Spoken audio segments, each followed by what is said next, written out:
One of the most iconic shots in golf history came in the 2010 Masters when on the 13th hole, Phil Mickelson found himself between a couple of trees that he had to navigate in order to get the ball on the green. When you're stuck with a shot where you've got to figure out how in the world am I going to get out of this through a window of trees, Corey Kaufman's going to tell us how to do it. Now, Corey, you've given me a 54 degree and a 4-iron. Yes. Those are wide disparities. Yeah, two different clubs. Now, here's the biggest thing. Most amateurs, when they come into this shot, they don't take a look at what the lie's like, okay? The lie dictates pretty much every single shot you have in golf. So if we have a good lie, which this ball is, then we can go ahead and try to hit it through here.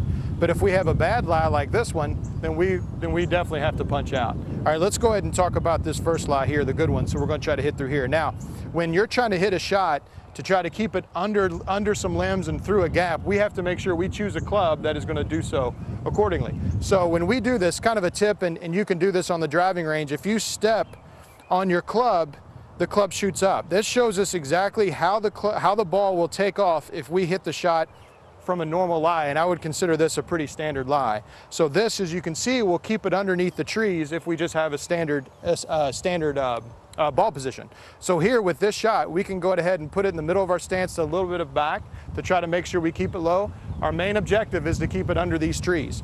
So we set up, we're going to set up here, we're going to set up right through the gap. All right, we're going to choke down a little bit, and when you do this, you want to make sure that you have a pretty firm grip, because the rough, whatever can catch it, will try to turn the club a little bit shut. So we're going to set up here, put ball position back a little bit. Because we're trying to keep it a little bit lower, our follow through will finish a little bit lower to the left, and that will ensure us that the ball stays low through the shot. So we set up here, choke down a little bit, ball position back just a touch, give a look, make sure we're set up where we want to go. Now we're going to finish low and left through the shot to keep this thing low. Great shot, Corey. Thanks. Now, I'm in a lot of trees. What if you got the buried lie? I'm guessing this is why you've got the 54 degree. Yes, yeah. For the buried lie, this is a better option. We just want to punch out to the side this way.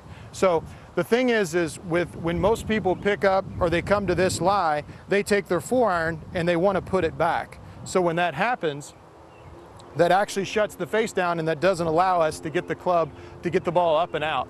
So we want to take something with a little more loft.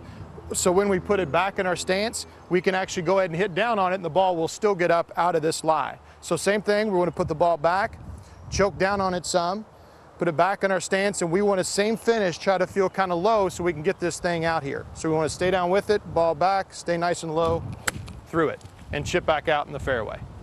If you have any more questions about any of these shots, feel free to visit my website, CoreyKaufmanGolf.com. All my information's on there. I look forward to seeing you on the golf course.